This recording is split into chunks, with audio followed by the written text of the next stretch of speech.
Short trick के साथ इनको सोल्व करते हैं। आइए देखें, पहला क्वेश्चन आपकी स्क्रीन पर। You must avoid riding in a crowded bus or traveling in a metro during rush hour, as both are quite unpleasant experience. नमस्ते बेटा, नमस्ते नमस्ते नमस्ते। हाँ जी, रिप्लाई कीजिए, आंसर देखिए, रिप्लाई कीजिए। कम समय में 20 क्वेश्चन हमें पहुंचाने, 20 क्वेश्चन हमें सोल्व करने। तो देखो बेटा, अब मैं समझाता हूं। गुड इवनिंग बच्चों, गुड इवनिंग बेटा, गुड इवनिंग। देखो, अब दो शब्द है हमारे पास, दो शब्द हैं जिसे कहते हैं होमोनिम्स। एक है हमारे पास QUITE और एक है QUIET। तो ये स्पेलिंग देख लो। तो ये जो QUITE होता है, इसका मतलब होता है बहुत, इसका मतलब होता है काफी। अब इसका जो सेंस होता है ना, इसका सेंस होता है वेरी का, किसी भी चीज की इंटेंसिटी को इनहांस करना। और जो क्वाइट होता है ना, इसका मतलब होता है एकदम शांत। समझ रहे? इसका मतलब होता है शांत, चुप, सन्नाटा। जैसे हम कहते हैं ना कीप क्वाइट, चुप हो जाओ, कीप क्वाइट। तो उस कीप क्वाइट में ये लगेगा, ये नहीं। अब यहां पर जो बोल रहा है कि you must avoid riding in A crowded बस। यार क्राउडेड बस में ट्रेवल मत करो, ट्रेवलिंग बस मत करो क्राउडेड बस में या मेट्रो के अंदर रश आवर के दौरान, जिस समय रश आवर होता है, ऑफिस के आने जाने का जो समय होता है। क्योंकि both are quite unpleasant experience, क्योंकि वो बहुत ज्यादा अनप्लीजेंट एक्सपीरियंस है। तो यहां पर जो ये क्वाइट है वो वेरी का सेंस दे रहे हैं, वेरी अनप्लीजेंट। तो वेरी अनप्लीजेंट का सेंस दे रहे हैं, तो फिर हमारी ये स्पेलिंग लगेगी QUITE। यहां पर लिखा हुआ QUIET, तो यहां पर स्पेलिंग होगी QUITE। और ये कहां पर गलत हो रहा है हमारा? यहां, आंसर डी। ठीक है, चलिए अगला क्वेश्चन। ये होमोनीम है बेटा।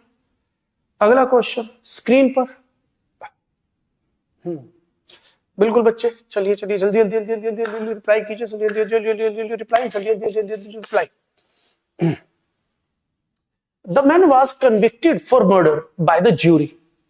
कि जूरी के द्वारा जो मैन है उसे दोषी ठहराया गया, पैसिव वॉइस है, दोषी ठहराया गया क्योंकि he is not committed crime। तो यहां पर B+V3 आ गया, B+V3 आ गया। तो भैया उसने तो अब अगर ऑब्जेक्ट दे दिया बेटा, जब पैसिव वॉइस होगा तो वर्ब के साथ नो ऑब्जेक्ट, ये ध्यान रखना, क्योंकि इसका रिसीवर तो पहले ही आ जाता है। तो यहां पर भी रिसीवर दे दिया, पैसिव वॉइस बनाकर यहां पर भी रिसीवर दे दिया, तो स्ट्रक्चर तो पहले ही गलत है। तो ये सेंटेंस गलत है। कहता है इसे ठीक करो। तो कहता है इसके स्थान पर लिखो कि मीनिंग ठीक आ जाए। अब यहां पर बात कर रहा है ही की। ही सिंगुलर सब्जेक्ट है तो हैव, प्लूरल वर्ब तो आ नहीं सकता। ही सिंगुलर सब्जेक्ट है तो ही के साथ एम तो आ नहीं सकता, क्योंकि आई के साथ एम आता है। तो ये भी गलत। अब ये हैज नॉट कमिटेड इट और हैड नॉट कमिटेड इट। तो अब शुरू में देखो वाज पास्ट में चल रहा है, सो पास्ट की किसी बात का वर्णन कर रहा है तो वो भी पास्ट में ही जाएगा। तो अगर पास्ट में जाएगा तो सेंटेंस ये गलत, आंसर सी।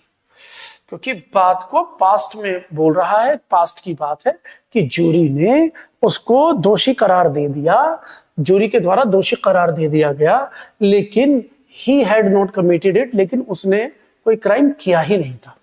ठीक है, चलिए अगला क्वेश्चन। कोई प्रॉब्लम हो तो डिस्कस कीजिएगा। चलिए बेटा जल्द से जल्द आंसर लेते हैं। My friend is owning an expensive cell phone. My friend is owning an expensive cell phone. My phone is owning an expensive cell phone.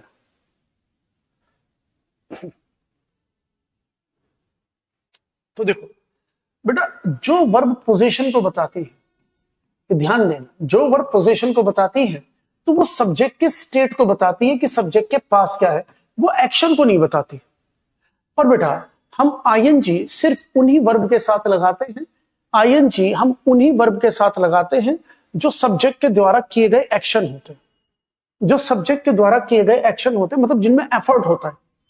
और जब पोजीशन बताते हैं तो एफर्ट नहीं होता। तो बेटा जो वर्ब पोजीशन को बताती है, वो स्टेट को बताती है, तो उनके साथ आईएनजी अलाउड नहीं है। जैसे एक हैव वाली वर्ब है, वो पोजीशन बताएगी, I have a pen, I possess a pen, तो पोजेस, और बात आएगी ओन, ठीक है ना, ओन, और वर्ब हो सकती है बिलोंग। तो इन वर्ब के साथ आईएनजी अलाउड नहीं है, क्योंकि ये पोजीशन को बता रही है, किसी एक्शन को नहीं। तो यहां पर भी मेरे फ्रेंड के पास एक एक्सपेंसिव सेल फोन है, तो मतलब पोजीशन को बताया जा रहा है, पोजीशन को बताया जा रहा है, तो आप यहां हैज ना, तो हैज नहीं, ओन्स, माई फ्रेंड ओन्स लगाओ, सिंगुलर है, OWN, सिंगुलर सब्जेक्ट के साथ सिंगुलर वर्ब। तो यहां पर आंसर जो होगा, owns an expensive cell phone, answer B. फिर समझ लो, जो वर्ब पोजीशन को बताती हूं, मैं आईएनजी मत लगाना। मैं ऐसे नहीं कह पाऊंगा I am having a pen, मेरे पास एक पेन है, I am having a pen, गलत है, आई हैव अ पेन। ठीक है सर, ओके, नेक्स्ट। बिल्कुल बिल्कुल सही, बिल्कुल सही, एक्सलेंट। अगला क्वेश्चन आपके स्क्रीन पर, the players distributed the reward between themselves. कितना आसान है, the players distributed the award between themselves. तो बेटा यहां पर जो एरर है वो प्रेपोजिशन को लेकर है, और कौन से प्रेपोजिशन, एक बिटवीन और एक अमंग। बिटवीन और अमंग की बात है, बिटवीन टू पर्सन प्लेस और थिंग की बात करता है, दो पर्सन प्लेस और थिंग। अमंग दो से ज्यादा पर्सन प्लेस और थिंग की बात करता है। बिटवीन दो की बात करेगा, अमंग दो से ज्यादा की बात करेगा, कि दो के बीच में। ये कह रहा है कि ये दो के बीच में, और बेटा जो चीज दो से ज्यादा के बीच में होती है, दो से ज्यादा के बीच में, तो अमंग। तो अब यहां पर वो जवाब बोल रहा है कि प्लेयर्स, अब यहां प्लेयर्स कहते हैं कि भैया जी प्लेयर्स दो भी तो हो सकते हैं। बेटा जहां पर क्लैरिटी ना हो, हर प्लूरल नाउन 2+ होता है। जब तक वो क्लैरिटी ना दे दे कि भाई दो ही हैं, वहां हर प्लूरल नाउन दो से ज्यादा होता है। तो ये दो से ज्यादा है, तो आप बिटवीन नहीं लगा पाएंगे, आपको अमंग लगाना पड़ेगा, और अमंग देमसेल्व्स ज्यादा एप्रोप्रिएट आंसर होगा। तो आंसर होगा बी। क्लियर हो गया? तो दो के बीच में बिटवीन, दो से ज्यादा के बीच में among. Next question, hardly we had boarded the train when it started to move. ये देखो मैंने कल भी बताया था, इसका कॉन्सेप्ट मैंने कल बता दिया था आपको। देखो आज वो लेकर भी आ गया कि हार्डली और स्कैर्सली वाला मैंने दो कॉन्सेप्ट बताए थे जो जनरली पूछता है, लेकिन कल तीसरा आ गया था, वर्ब आ गया था। तो देखो अब देखो क्या एरर है, ये कॉमनली पूछता है, हाँ सुमित बहुत बढ़िया, इन्वर्जन। अगर किसी सेंटेंस के स्टार्टिंग में adverb they they, basically adverb of frequency, ये ध्यान रखना। अगर एडवर्ब दे दे तो उसके बाद जो क्लॉज होता है ना, उसके अंदर आपको इन्वर्जन फिट करना पड़ेगा। अब इन्वर्जन का अर्थ होता है कि आपको वर्ब पहले और सब्जेक्ट बाद में करना पड़ेगा, तो उस क्लॉज में। तो यहां पर हमारा हार्डली जो कि एडवर्ब है वो शुरू में आ गया, और यही कॉन्सेप्ट स्कैर्सली पर भी अप्लाई होता है, हार्डली हो या स्कैर्सली हो। तो अब अगर एडवर्ब शुरू में है तो हमें इन्वर्जन देना पड़ेगा। इन्वर्जन का मतलब है आपको वर्ब पहले और सब्जेक्ट बाद में करना पड़ेगा, हेड भी। ये कॉमन कॉन्सेप्ट है जो इसमें आता है, तो आपको हेड भी करना पड़ेगा, हेड भी सिर्फ यहां पर है, तो आंसर ये। अब दूसरा कॉन्सेप्ट ये आता है, स्कैर्सली और हार्डली के बाद व्हेन आता है, तो व्हेन आना चाहिए। कुछ और लगाओगे, देन लगा दिया या कुछ और लगा दिया तो एरर हो जाए, तो यहां पे इसके साथ व्हेन ही लगेगा। क्लियर हुआ क्या नहीं? तो मीनिंग, तो ये कॉन्सेप्ट क्या है, क्लॉज, किसी भी क्लॉज के शुरू में एडवर्ब हो तो इस क्लॉज में इन्वर्जन। डन? अच्छा मीनिंग बता दो, हार्डली या scarcely had we boarded the train. हम जैसे ही ट्रेन पर चढ़े, हम ट्रेन पर चढ़े ही थे कि उसने चलना शुरू कर दिया, कि ट्रेन पे चढ़े और वो एकदम चलती, मतलब अगर हम थोड़ी देर लेट करते तो ट्रेन छूट जाती। चलिए अगला question, parents should tell their children to exercise great care when cross busy roads. चलिए आंसर बताइए, when cross busy road.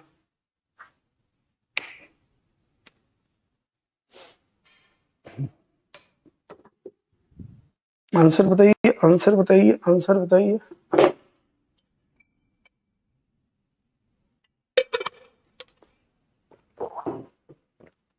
Parents should tell their children, तो देखो यहां पे क्या कह रहा है, क्रॉस की जगह क्रॉसिंग हो जाएगा,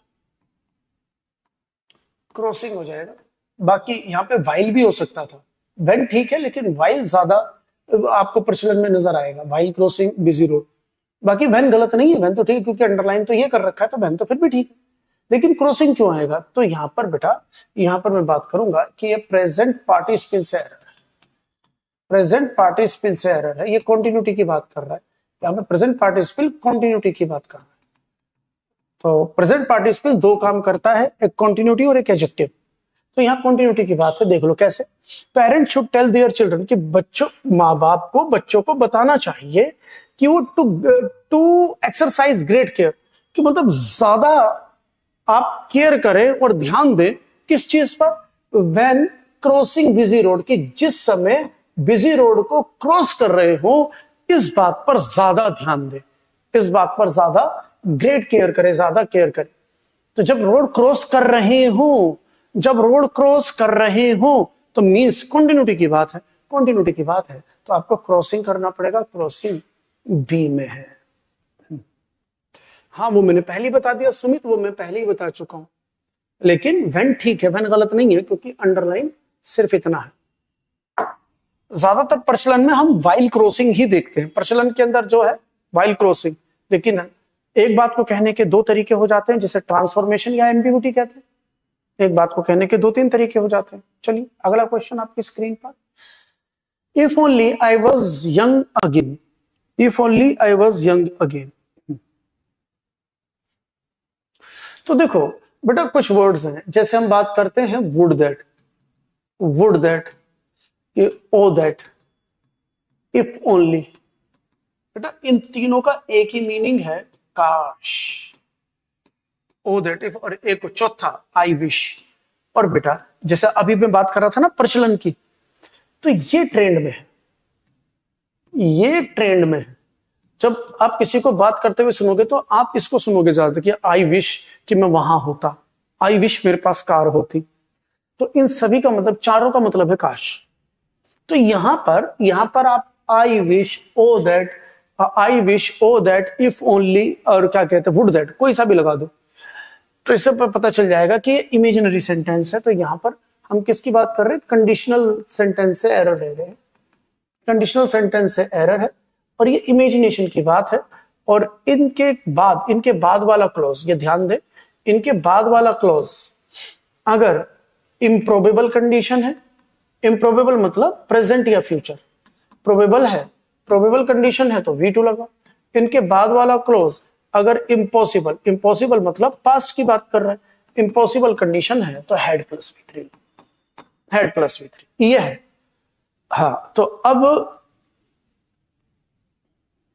तो देखो, if only I was young again, तो कहता है काश कि मैं दोबारा यंग हो जाता, कहता है काश कि मैं दोबारा यंग हो जाता। तो अब यहां पर या तो आप वर करो या हैड बीन करो।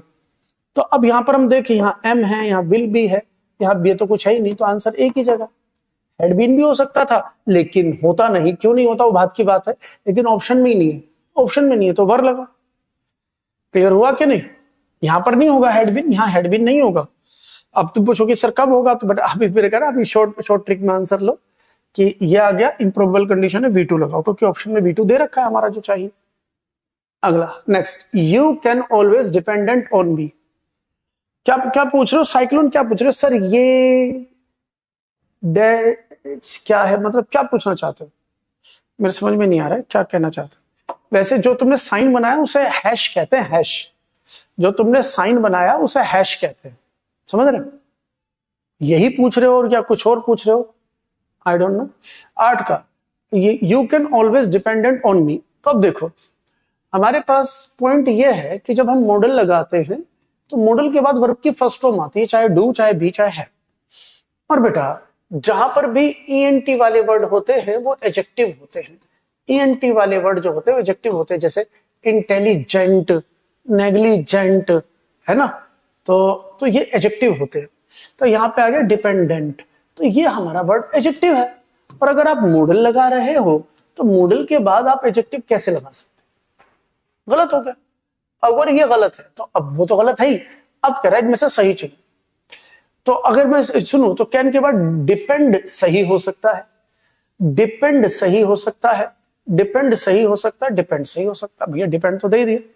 अब बेटा डिपेंड के साथ फिक्स्ड प्रेपोजिशन है on, it is fixed preposition depend on, fixed preposition depend on, you can always depend on me, कि तुम हमेशा मेरे पर डिपेंड रह सकते हो। क्लियर? ये फिक्स्ड प्रेपोजिशन, एडजेक्टिव, वर्ब, कितने सारे कॉन्सेप्ट मिक्स हो गए छोटे से में। I have got a lot of homeworks this weekend. I have got a lot of homeworks this weekend. चलो बताइए।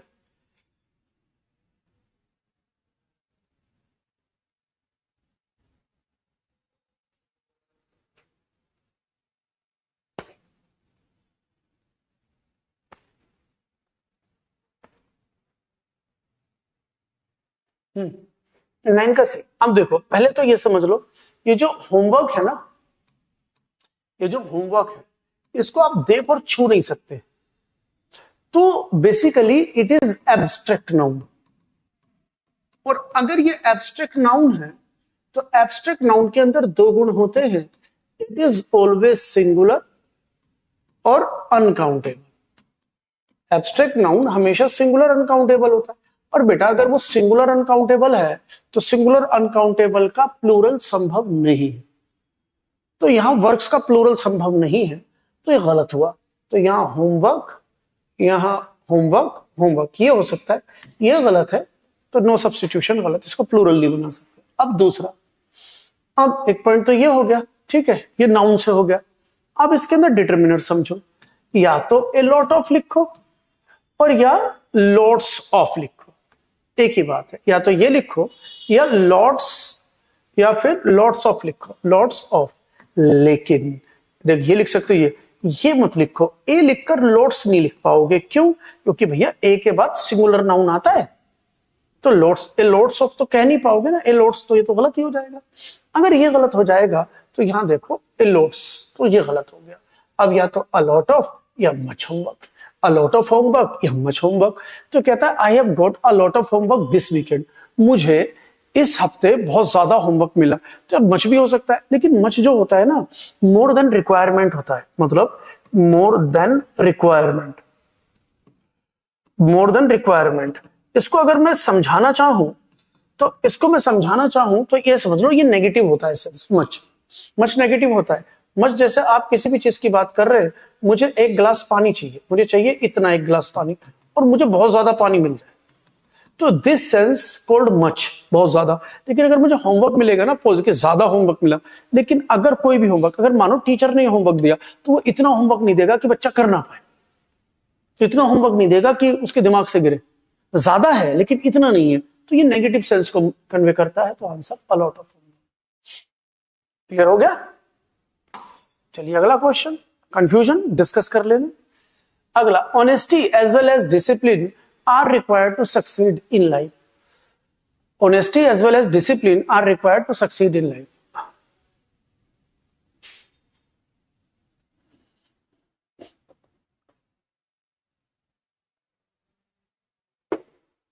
बोलो बोलो बोलो बोलो बोलो बोलो बोलो बोलो बोलो बोलो बोलो बोलो बोलो बोलो बोलो बोलो बोलो बोलो।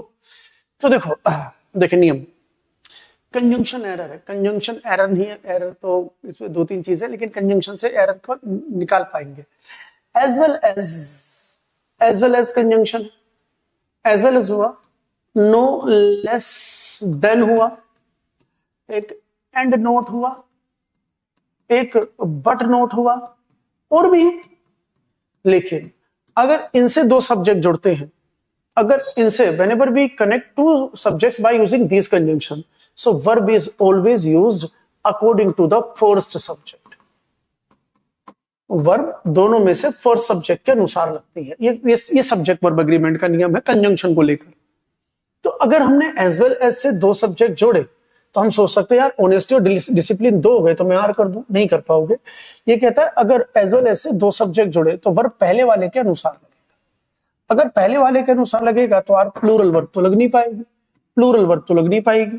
तो अगर ये गलत तो नो सब्स्टिट्यूशन रिक्वायरमेंट गलत हो गया, प्लूरल वर्ब नहीं लग पाएगी तो ये भी गलत। तो या तो इज रिक्वायर्ड या हैज रिक्वायर्ड। और ऑनेस्टी को आवश्यकता है, ऑनेस्टी को आवश्यकता, डिसिप्लिन को आवश्यकता है, रिक्वायरमेंट है टू सक्सेस, सफल होने के लिए इन दोनों की आवश्यकता है।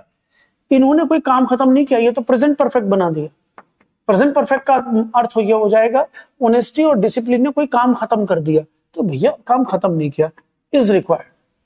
कहता है ऑनेस्टी और डिसिप्लिन की आवश्यकता होती है to succeed in life, life में सफल होने के लिए ऑनेस्टी की और डिसिप्लिन की आवश्यकता होती है। तो आंसर जो हो जाएगा हमारा बी हो जाएगा। डन। चलिए अगला क्वेश्चन देख रहा हूं। बिल्कुल सुमित सुमित सुमित, बहुत बढ़िया। चक दे फड्डे 90 किल्ली।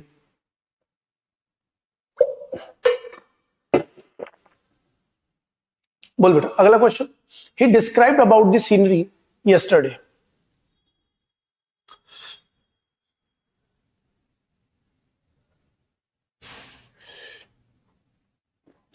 अरे बेटा क्या नाम तुम्हारा? आशमा। बच्चे वो जो लिखा है इज रिक्वायर्ड, इज रिक्वायर्ड, बेटा ये V2 नहीं है, ये V3 है। V2 नहीं है, V3 है। जैसे मैं ऐसे बोलूं शी इज मैरिड, ये पास्ट पार्टिसिपल है। जैसे मैंने ये तो सुना ही होगा ना, शी इज मैरिड, तो ये इज जो है बी का काम कर रहा है। तो शी जो है मैरिड है, मैरिड कौन है? शी। तो शी प्रोनाउन है, नाउन प्रोनाउन को डिफाइन करने वाला वर्ड एडजेक्टिव होता है। और वर्ब की थर्ड फॉर्म, ये वर्ब की थर्ड फॉर्म जब एडजेक्टिव का काम करे तो इसे पास्ट पार्टिसिपल कहते हैं। ये वर्ब की सेकंड फॉर्म नहीं होती, वर्ब की थर्ड फॉर्म होती है। It is not the second form of verb, it is the third form of verb. Class के बाद करता हूं, क्लास के बाद ऑनलाइन क्लास में। तो it is not the second form of verb, it is third form of verb. तो यहां पर हम बात कर रहे हैं तो it is the third form of verb, ना कि सेकंड।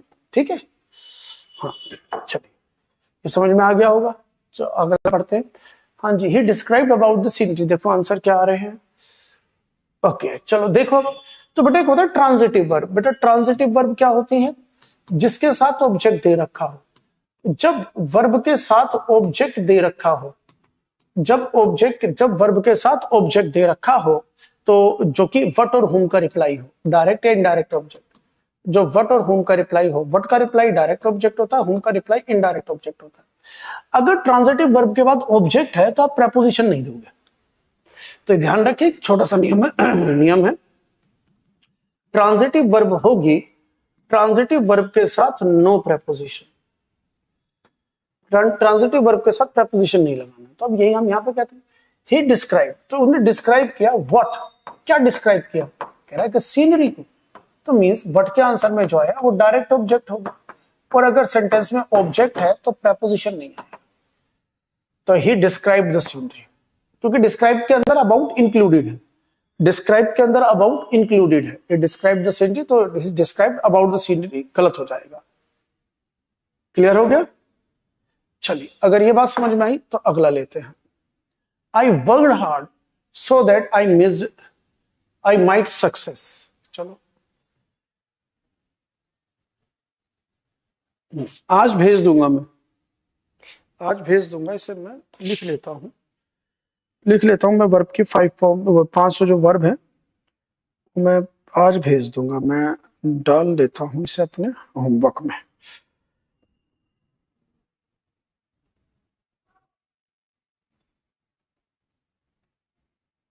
चलो लिख लिया मैंने, मैं आज डाल दूंगा।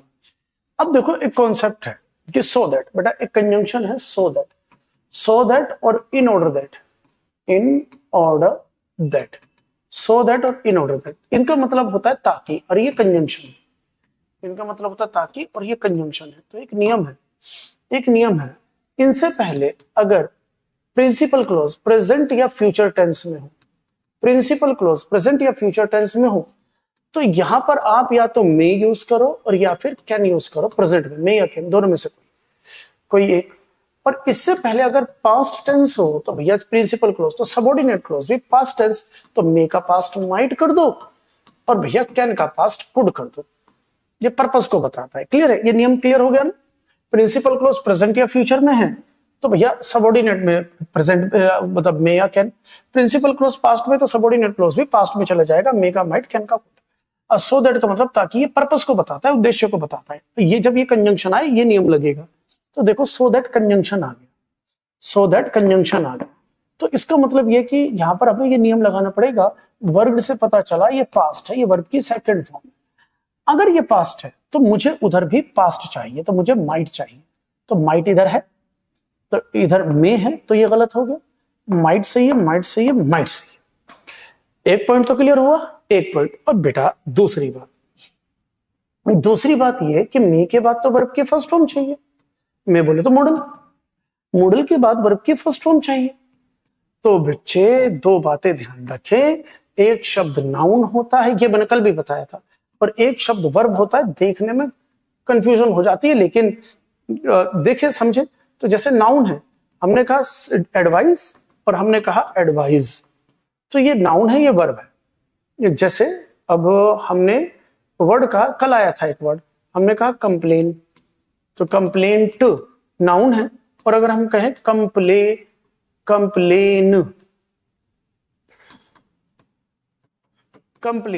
तो ये वर्ब है। तो अब बेटा इसी प्रकार से एक सक्सेस और एक होता है सक्सीड, एक होता है सक्सेस और एक होता है सक्सीड। तो एक होता है सक्सेस, तो जो सक्सेस है वो एब्स्ट्रैक्ट नाउन है, और जो हम सक्सीड कहते हैं वो मेन वर्ब है। समझ में आ रहा है बात? और जो सक्सेसर होता है वो भी नाउन होता है, और जो सक्सेस है वो भी नाउन है। जो सक्सेसफुल, फुल वाले वर्ड एडजेक्टिव है। तो बेटा वर्ब तो एक ही है ना, वर्ब तो एक ही है, तो मॉडल के बाद आप वर्ब लगा पाओगे, तो आंसर सी होगा। सब गलत होगा, आंसर सी। समझ में आया? देखो कितने सारे कॉन्सेप्ट जुड़े हुए हैं मेरे बेटा, देख रहे कितने सारे कॉन्सेप्ट से एक आंसर बना, कितने सारे कॉन्सेप्ट जुड़कर एक आंसर बना। कड़ी से कड़ी जुड़ती है तो जंजीर बनती है। चलो क्वेश्चन कंफ्यूजन है तो पूछ लेना, बाकी आगे बढ़ते हैं। The stranger stood quietly for few moments. जो स्ट्रेंजर है वो बिल्कुल शांत खड़ा हो गया। देखो क्वाइटली आ गया, देखो फिर आ गया क्वाइट, शांत, एकदम चुप। तो स्ट्रेंजर एकदम चुप खड़ा हो गया फॉर फ्यू मोमेंट। चलो बताओ answer.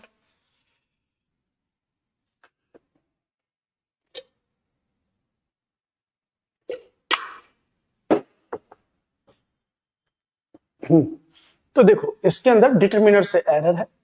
Few, a few, the few.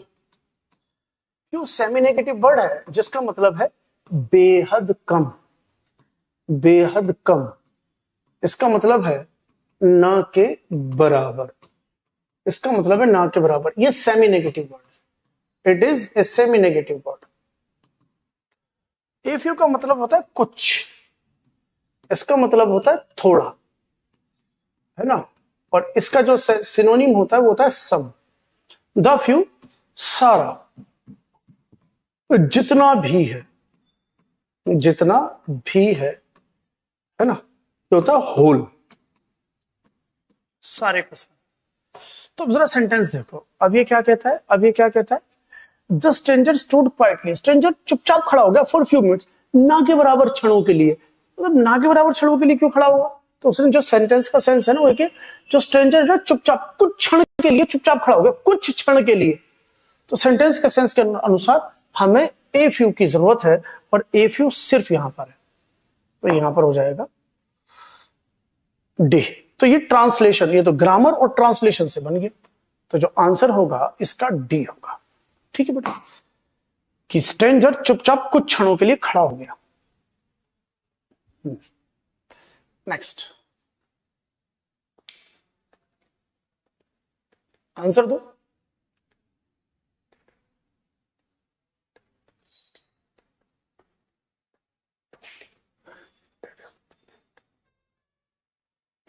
Answer दो।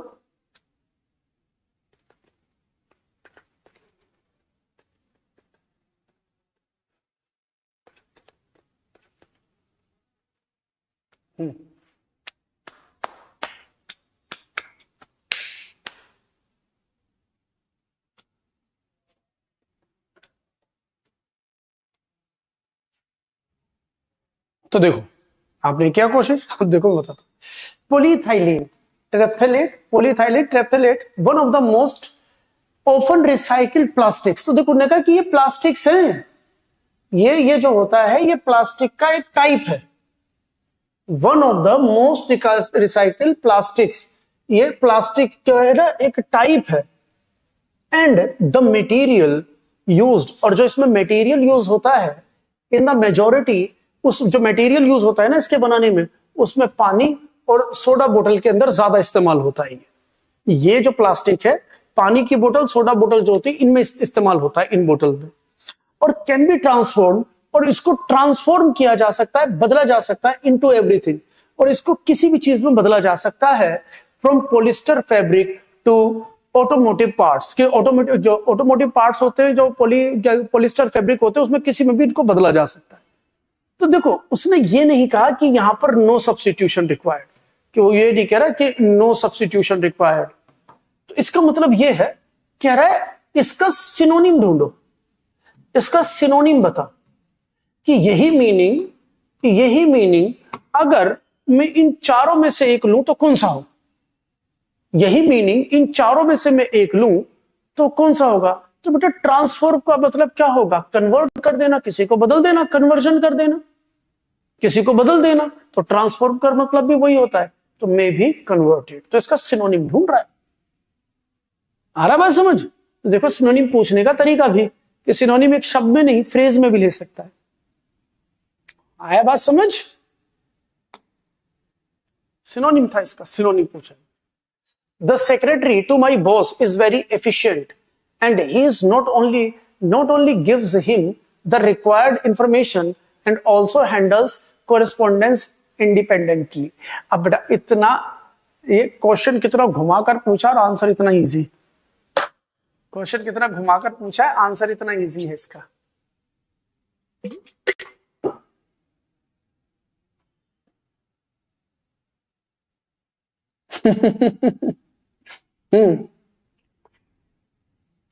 इसका आंसर है बेटा note only conjunction, note only और बटन्स, बस।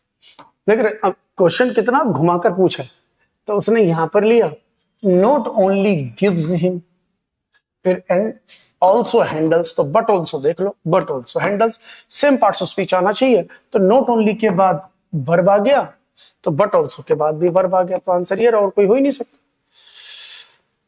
है समझ, नोट ओनली बट ऑल्सो। तो क्वेश्चन कितना घुमाकर पूछा, आंसर ये रहा, not only but also, conjunction से आ रहा, सिंपल।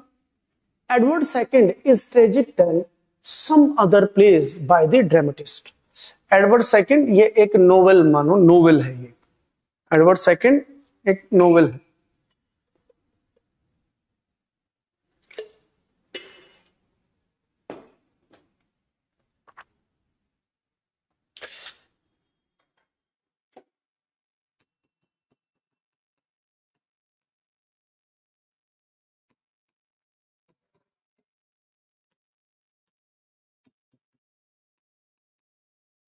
तो देखो अब एक एक करके सेंटेंस के स्ट्रक्चर देख ले बेटा। अगर देन लगाया है तो कंपैरेटिव डिग्री आना चाहिए।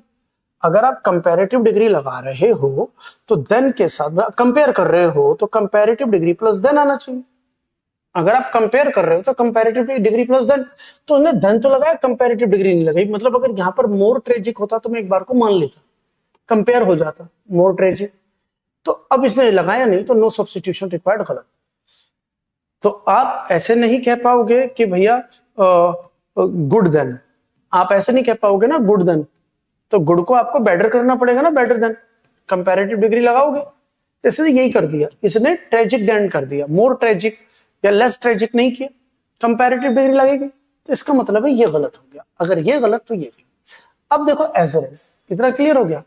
अब एक कॉन्सेप्ट ये है एज और एज, ये दो चीजों में इक्वालिटी बताता है। तो जब भी एज और एज आता है तो इनके बीच में हमेशा पॉजिटिव डिग्री आती है, एज और एज के बीच में पॉजिटिव डिग्री। तो आप चेक करो, एज और एज के बीच में पॉजिटिव डिग्री चाहिए, तो इसने लीस्ट ट्रेजिक कर दिया। तो लीस्ट क्या हुआ, लीस्ट सुपरलेटिव डिग्री है, तो एज और एज के बीच में पॉजिटिव डिग्री आती है, सुपरलेटिव डिग्री भी। तो मींस ये भी गलत हो गया। अब दो गलत हो गया, अब आ गया तो मोस्ट ट्रेजिक। अगर मैं द मोस्ट ट्रेजिक कर देता हूं, तो अगर मैं चलो द मोस्ट ट्रेजिक देखते हैं और लेस ट्रेजिक देन देखते हैं, तो यहां पर वो क्या कर रहा है, सम अदर प्लेस, कि Edward second is the most tragic, some other place. देखो मैं मोस्ट ट्रेजिक बोल रहा हूं और मोस्ट ट्रेजिक के बाद मैं सम अदर प्लेस, तो मैं इसके बीच में कुछ ना कुछ मैं कनेक्ट करूंगा, तभी मैं इसे लिख सकता हूं द मोस्ट ट्रेजिक ऑफ कि ऑफ सम अदर प्लेस। तो अगर मैं ऑफ लिख दूं, मैं यहां पर एक प्रेपोजिशन लिखूंगा ना ऑफ, तो मैं इसको इससे कनेक्ट कर सकता हूं। मैं ऐसे नहीं लिख पाऊंगा the most tragic some other place, most tragic some other place नहीं, most tragic of some other place, तो मैं ऐसे कह पाऊंगा। लेकिन बेटा एक छोटा सा अगर आपको कॉन्सेप्ट पता हो या नहीं पता, सुपरलेटिव डिग्री के साथ अदर नहीं आता। एक तो ऑफ भी नहीं है, और दूसरा सुपरलेटिव डिग्री जब आएगी, सुपरलेटिव डिग्री आएगी तो ये ध्यान रखना, सुपरलेटिव डिग्री वाले सेंटेंस में अदर का इस्तेमाल नहीं होता। कॉन्सेप्ट लिख लो। तो इससे अदर से पता चल गया, सुपरलेटिव लगा नहीं पाओगे तो आंसर ये रहा। तो कंपैरेटिव डिग्री प्लस देन, तो लेस ट्रेजिक, तो लेस जो है वो कंपैरेटिव डिग्री है, तो कंपैरेटिव डिग्री प्लस देन, तो आंसर डी। क्लियर हो गया? चलिए वाला क्वेश्चन आपकी स्क्रीन पर। He is taller and most handsome than his friend. He is taller and most handsome than his friend. तो दो तरीके से समझ लो इसे, दो तरीके से। अभी भी देखो, एक तरीका तो मैंने अभी भी बताया, भाई देन आ गया। अब देन आ गया तो कंपैरेटिव डिग्री चाहिए। अगर कंपैरेटिव डिग्री चाहिए तो या तो मोर या द मोर, तो यहां पर very more, more the most, superlative degree तो आ नहीं सकता। ठीक है, पहला तो पॉइंट ये खत्म, पहला पॉइंट तो ये खत्म। अब दूसरा, यार मोर भी है, मोर भी है, मोर भी है, तीनों है। तो ध्यान रखें, अगर कंपैरेटिव डिग्री है, पॉजिटिव डिग्री के साथ हम वेरी लगाते हैं कि वेरी गुड, हम कहते हैं very good, very good positive degree के साथ वेरी। और मच का जो यूज होता है वो कंपैरेटिव डिग्री के साथ होता है। जैसे हम बोलेंगे much, much better, comparative degree के साथ आप मच लगाएंगे। तो बेटा अगर आप इसको देख पा रहे हैं तो ये कंपैरेटिव डिग्री है, कंपैरेटिव डिग्री के साथ वेरी तो आएगा नहीं, तो ये गया। द मोर, पता है कंपैरेटिव डिग्री के साथ द कब आता है? कंपैरेटिव डिग्री के साथ द तब आता है जब हम दो चीजों के अंदर हम इक्वालिटी ले रहे हैं, मतलब इक्वालिटी नहीं, दो में कंपैरिजन कर रहे हो, है ना, दो के अंदर कंपैरिजन का सेंस। मैं लिख के बताऊं तो ज्यादा समझ में आएगा। देखो, मैंने कहा Ram is better than his brother. अब मैंने कहा Ram is better than his brother, अब मैं इसी को ऐसे बोलूं राम इज द बेटर। अब मुझे कंपैरेटिव डिग्री से पहले द लगाना पड़ेगा। Ram is the better of two brothers. तो अब ध्यान देना बेटा मेरी बात पर, यहां पर वो कॉन्सेप्ट क्या ले रहा है? कहता है अगर दो पर्सन, प्लेस और थिंग के अंदर बेटर देन कंपैरिजन ले रहा है, अगर कंपैरिजन है तो आप कंपैरेटिव डिग्री से पहले कोई आर्टिकल नहीं लगाओगे। लेकिन आप कहते हो जब एक दो में से एक को चुन रहा है, ऑफ से पता चला सिलेक्शन, अगर दो में से एक को सिलेक्शन चुन रहा है तो तब आप कंपैरेटिव डिग्री से पहले द लगाएंगे। तो अगर देन होगा तो द नहीं लगेगा, ऑफ होगा तो द लगेगा। अब देखो यहां पर देन है, अगर यहां देन है तो आप कंपैरेटिव डिग्री से पहले द लगा नहीं सकते, तो ये भी गलत, तो आंसर बी। क्लियर हुआ कि नहीं हुआ? देखो एक्सप्लेनेशन मैंने पूरा दे दिया है। ठीक है, चलिए आगे बढ़ते हैं। ही is not so friendly like she is, he is so friendly like she is. Answer दो।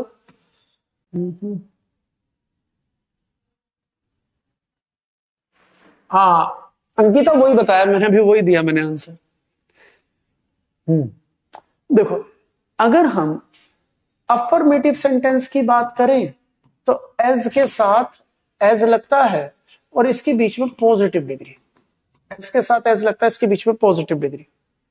और अगर हम नेगेटिव सेंटेंस की बात करें तो सो के साथ एज लगता है और इनके बीच में positive degree, as a so as. तो बेटा ही इज नॉट तो नेगेटिव है, तो सो के साथ मुझे लाइक नहीं, सो के साथ मुझे एज चाहिए, तो सो के साथ एज पॉजिटिव डिग्री, या एज के साथ लाइक, एज के साथ लाइक आता ही नहीं, सो के साथ दैट, तो अब ये गलत है, तो इसका मतलब है ये गलत है, तो सो के साथ है पॉजिटिव डिग्री। क्लियर हुआ? अगला question, we might as well watch a movie on TV as there is nothing much to do.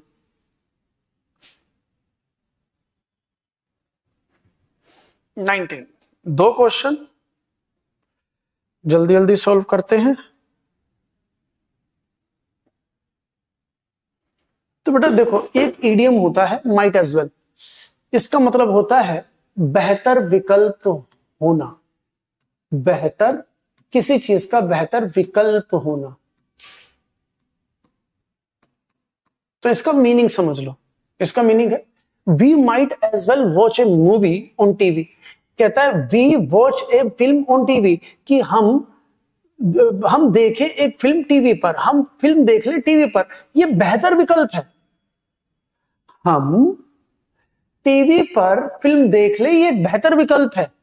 एक इडियम है जिसका मतलब है बेहतर विकल्प। तो इसको हटाकर पढ़ो, we watch a film on TV, कि हम फिल्म जो है टीवी पर देख ले। अब इसे ऐड कर लो तो ये बेहतर विकल्प है माइट एज वेल। क्योंकि there is nothing much to do, कुछ करने के लिए नहीं है, कुछ करने के लिए नहीं है, तो चलो भाई टीवी देख लेते हैं, है ना, टीवी पर फिल्म देख लेते हैं। तो इसका मतलब है नो इंप्रूवमेंट। ठीक है, लास्ट क्वेश्चन, आज के लिए लास्ट क्वेश्चन और समाप्ति। The old lady needed love and care beyond money. जो ओल्ड लेडी है उसे आवश्यकता थी प्यार की और परवाह करने की, कोई हो जो परवाह करे बियॉन्ड मनी। तो आपको सही प्रेपोजिशन लगाना है, इसके अंदर प्रेपोजिशन लगाना है सही। तो इसका आंसर होगा बिसाइड्स। बिसाइड्स का मतलब है इन एडिशन टू, जब किसी में कोई चीज ऐड कर रहे होते हैं, ये जोड़ने का केस है। इसका मतलब इन एडिशन टू, इसका मतलब है के अतिरिक्त, के अलावा, के अतिरिक्त, के अलावा। जब आप किसी में कुछ ऐड कर रहे हो तो कहता जो ओल्ड लेडी है भैया, इसे ये भी चाहिए, इसे ये भी चाहिए। तो कह रहा है इसके अंदर इसे लव भी चाहिए, इसे केयर भी चाहिए, लेकिन भैया बिना पैसे के तो बात बनेगी नहीं ना। तो यहां पे मनी को ऐड कर रहा है, अगर मनी को ऐड कर रहा है तो बिसाइड्स लगेगा। क्लियर हो गया? तो बेटा आज के लिए क्लास होगा।